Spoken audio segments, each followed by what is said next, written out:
अस्सलाम वालेकुम प्यारे प्यारे व्यूअर्स, कैसे हैं आप सब। उम्मीद करती हूँ कि खैर और खैरियत से होंगे, साथ आफियत के होंगे। बहुत अच्छा दिन गुजरा होगा और बहुत खुश होंगे।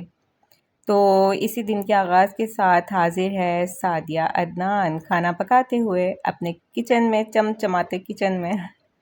आपको यहाँ खिलारा खिलारा नज़र आ रहा होगा क्योंकि ये टाइम जो है वो इस तरह का है, नाश्ते और खाना बनाने के दरमियान का टाइम। और आप लोग बहुत अच्छी तरह से जानती हैं, ख़ास तौर पे लेडीज़ के किचन बिखरा बिखरा सा होता है और संभल नहीं रहा होता।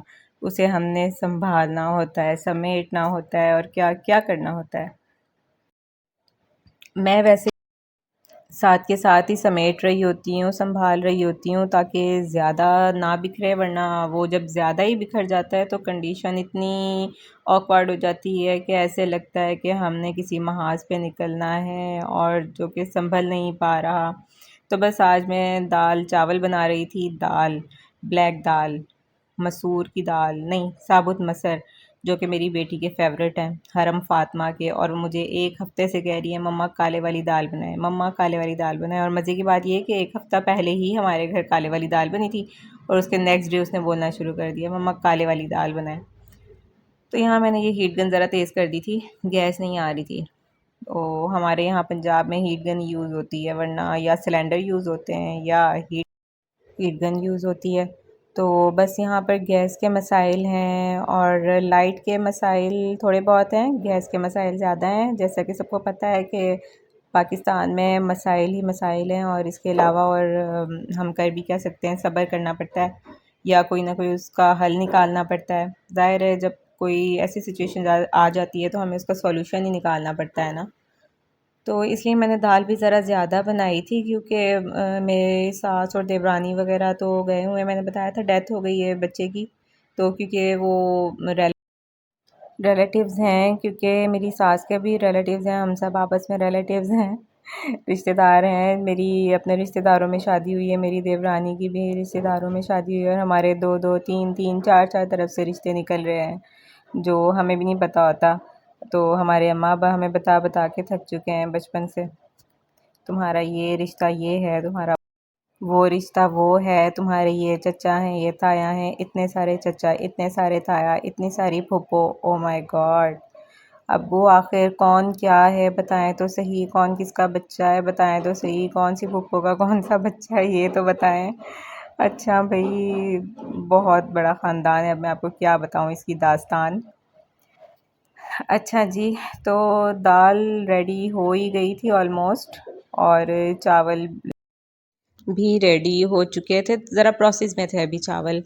तो बस सुबह पहले मैंने नाश्ता बनाया था, अपने लिए बनाया और छोटा देवर है वो नीचे ही है अकेला, तो उसके लिए नाश्ता भेजा था और अपने लिए बना लिया था। उसके बाद फिर खाने में लग गई थी, दाल चावल बना लिए और उसके बाद बच्चों को देखा, नहलाया धुलाया, दिन निकल गया। और मैं जो ऑनलाइन काम करती हूँ लैपटॉप पे वो किया, रात में भी कर रही होती हूँ, तो काफ़ी बिजी रूटीन हो जाती है। ऊपर से मैंने यूट्यूब चैनल स्टार्ट किया और आप लोग मुझे सपोर्ट नहीं कर रहे, बिल्कुल भी सब्सक्राइब नहीं कर रहे, तो मुझे बहुत दुख भी हो रहा है। लेकिन फिर भी मैं अपनी रूटीन शेयर कर रही हूँ, अपनी ज़िंदगी में से टाइम निकाल के जो है इस चीज़ को दे रही हूँ। मुझे लगता है कि मैं भी लोग मुझे लाइक करें और मेरा चैनल चले इंशाल्लाह इंशाल्लाह ताला। उम्मीद तो बहुत है अल्लाह ताला की ज़ात से, अच्छा ही होगा।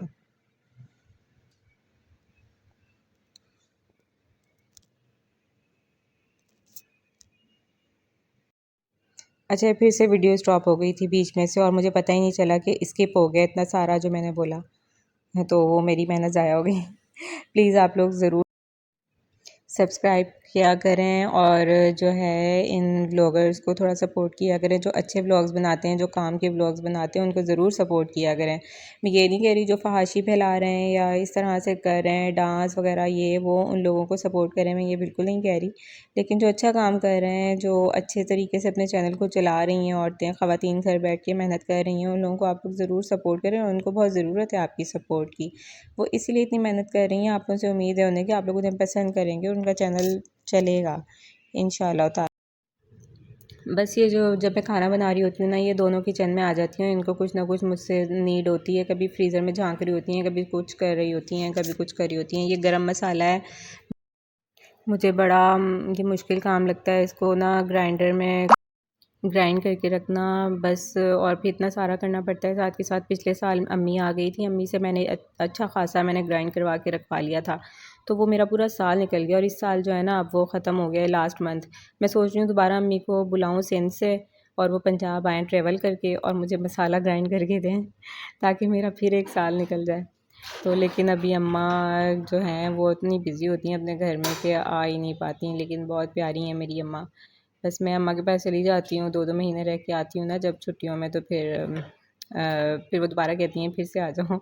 माएँ तो ऐसी होती हैं, उनका दिल नहीं लगता। लेकिन अब रूटीन ऐसी हो जाती है, बच्चे जब स्कूल जाने लगते हैं तो बिल्कुल भी नहीं टाइम मिलता, घरों से नहीं निकला जाता। ज़ाहिर है एक रूटीन होती है, स्कूल जाना है और आजकल पढ़ाइयाँ इस तरह की हैं, आप एक भी छुट्टी करवा लें, स्किप करवा लें तो इतना होमवर्क जमा हो जाता है, बच्चे का लॉस हो जाता है काफ़ी अच्छा खासा। तो वो फिर नहीं हम हैंडल कर सकते उस लॉस को, तो बस फिर जाना कम कर दिया काफ़ी, क्योंकि एक तो दूर भी है, ट्रैवल बहुत है, नहीं जाया जाता बार बार। और सिंध से पंजाब, पंजाब से सिंध अच्छा खासा ट्रैवल है, आप लोग भी ये बात जानते ही हैं। तो बस इस वजह से अपनी अपनी रूटीन में बिज़ी ख़ुद को बिज़ी रखती हूँ ताकि मुझे अम्मा अब्बा की याद ना आए। तो बस इस वजह से ख़ुद को बिज़ी रखती हूँ। लेकिन ये है कि जब शादी को 7-8 साल गुज़र जाएँ तो आपको आदत हो जाती है, भूलते तो नहीं हैं आप लेकिन आदत हो जाती है, भुलाने की कोशिश की जाती है। लेकिन जिस तरह से माएँ अपने बच्चों का ख़्याल रखती हैं ना, कोई भी नहीं रख सकता, कोई भी नहीं रख सकता। और शादी के बाद तो ये ज़्यादा हो जाता है, ये केयर, ये लव, ये अट्रैक्शन ज़्यादा हो जाती है, क्योंकि आप अपनी माँ से दूर हो जाते हैं और आपको एहसास ही तब होता है कि यार हमारी माँ तो कितना ख़्याल रखती थी, कितना प्यार करती थी। फिर हम पता है क्या सोचते हैं, यार जितना काम मैं अब शादी की बात कर रही हूँ ना, काश मैं शादी से पहले करती तो मेरी अम्मा मुझसे कितना खुश होती, मुझे डाँट भी ना पड़ती, मुझे गालियाँ भी ना पड़ती। लेकिन हम भी महा ढीठ बने रहते हैं कि नहीं, हमने अपनी माँ को कोई सुकून नहीं देना तो नहीं देना। ना सुबह उठना है, आवाज़ें लगा लगा के थक जाती हैं बेचारियाँ, उठ जाओ नाश्ता कर लो। वो तो हमारे खाने पीने की टेंशन के पीछे पड़ी रहती हैं, काम तो हमने क्या करवाना होता है।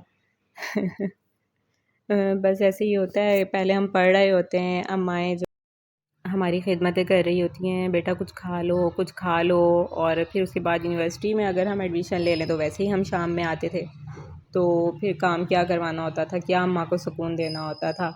तो बस खिदमतें करवाई हैं हमने अपनी अम्मा से, और उसके बाद शादियाँ हो गई और बाद में बस यही होता था कि काश हम अम्मा का ये भी कर लेते, वो भी कर लेते, क्योंकि हमारी माँ भी तो डिज़र्व करती थी ना कि हम उनकी कुछ ना कुछ खिदमत करें।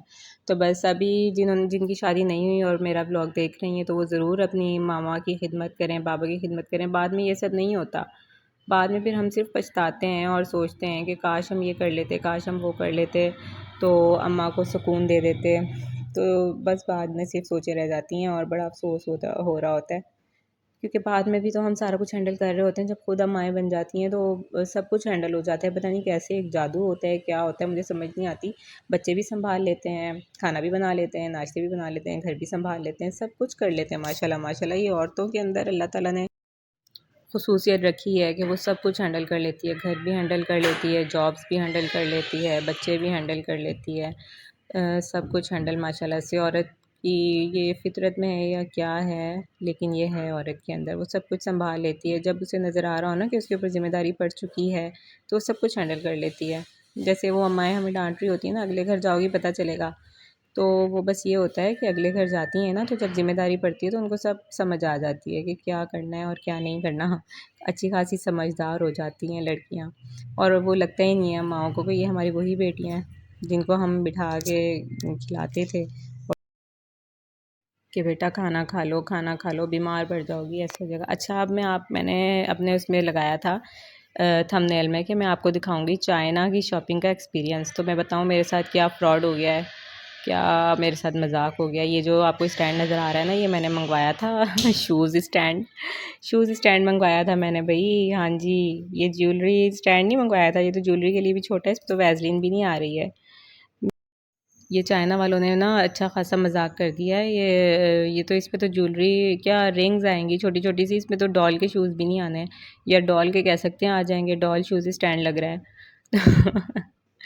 मेरे साथ तो ये ऐसा इन्होंने मजाक किया है, चाइना से मंगवाया है और इनके हाल देखें। एक ये ड्रेस मंगवाया था मैंने अपनी बेटी के लिए, शुक्र ये सही निकला है, फिर भी बस ठीक है। बाकी अच्छा था, ड्रेस अच्छा था। अली एक्सप्रेस से मंगवाया मैंने, ये 3000 का था या 3500 का था विद शिपिंग।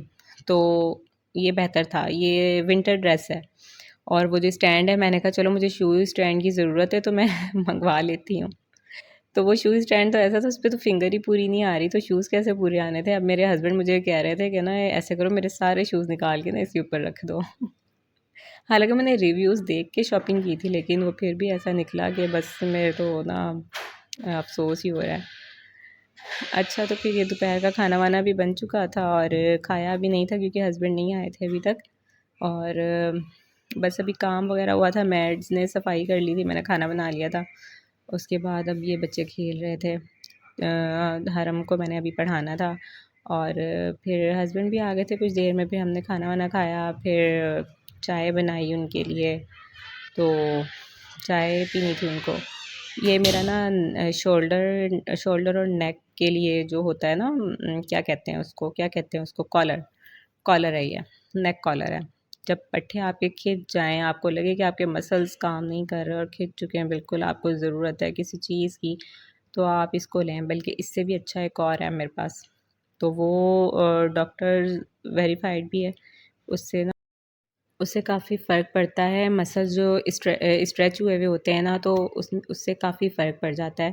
मैंने वो यूज़ किया था जब हम नारायण कागान और लंबे सफ़र पे गए थे, काफ़ी लॉन्ग ट्रैवल था, तो मैं गाड़ी में वो पहन लिया था। 3-4 घंटे मैंने पहना, माशाल्लाह मैं बिल्कुल ठीक हो गई थी। उसके बाद मेरे मसल्स भी ठीक हो गए थे, मतलब कि मैं बैठ सकती थी, वरना इतना पेन था मुझे कि मैं ट्रैवल, इतना लॉन्ग ट्रैवल तो बिल्कुल नहीं कर सकती थी। और उससे अच्छा ख़ासा फ़र्क पड़ गया था, मतलब 3-4 घंटे लगाने के बाद वो ज़रा फिटिंग में है, टाइट है, तो उससे ना आप नेक को सपोर्ट भी दे सकते हैं। तो वो इस तरह से हो गया था कि माशाल्लाह से काफ़ी फ़र्क पड़ा था। मेडिसिन भी ली थी मैंने साथ-साथ, लेकिन वो जो वो था, नेक कॉलर था ना, उससे बहुत फ़र्क पड़ा था। अगर किसी के हो ये मसल्स प्रॉब्लम, तो वो ज़रूर लगाए। और मैंने काफ़ी लोगों के सुना है कि ये होता भी है, मसल्स स्ट्रेच हो जाते हैं बहुत ज़्यादा, और बहुत ज़्यादा ये तकलीफ़ देह होता है, बहुत पेन करता है। तो वो आप ज़रूर यूज़ करें। अच्छा जी, बड़े काम की चीज़ है, इसको तो आप ज़रूर यूज़ करिएगा। अगर किसी को नेक मसल पेन का इशू है तो ज़रूर यूज़ करें। और बस इसके बाद फिर ये था कि उस वक़्त खेल रही थी और वो गुस्से से इस मिनी माउस को फेंक के जा चुकी थी। पता नहीं किस बात पे गुस्सा है। ये मेरी बेटी जो है, ये हाइपर सेंसिटिव है, बहुत ज़्यादा हाइपर एक्टिव है या हाइपर सेंसिटिव मुझे नहीं पता, लेकिन गुस्सा बहुत ज़्यादा है कि मैं खुद परेशान हो जाती हूँ कि क्यों ऐसी है। उसके बाद इनके बाबा आ गए थे और ये अपने बाबा के साथ खेल रही थी दोनों, माशाल्लाह से। इनका बड़ा दिल करता है कि फिर हम बाबा को ना ऐसे लिटा लें और खींच-खींच के पटकें। कह कहती हैं बाबा हमने फ़ाइटिंग करनी है आपके साथ, हम आपको हिरा देंगे, हम ऐसे कर देंगे, और फिर खुद जो है ना उनसे उठा नहीं जाता। बस फिर इसके साथ ही हमने चाय पी थी, कुछ खेला था और टाइम स्पेंड हो गया। उसके बाद शाम हो गई थी, शाम का व्लॉग मैंने नहीं बनाया, ये मैंने डे टाइम का बनाया था। इसी के साथ मैं चाहती हूँ इजाज़त। चाइना की शॉपिंग कैसी लगी मुझे ज़रूर बताइएगा। और आप लोगों ने मंगवाना हो तो साइज़ अच्छी तरह देख के मंगवाइएगा, ठीक है? इसके साथ इजाज़त, अल्लाह हाफ़िज़, बाय बाय, टेक केयर।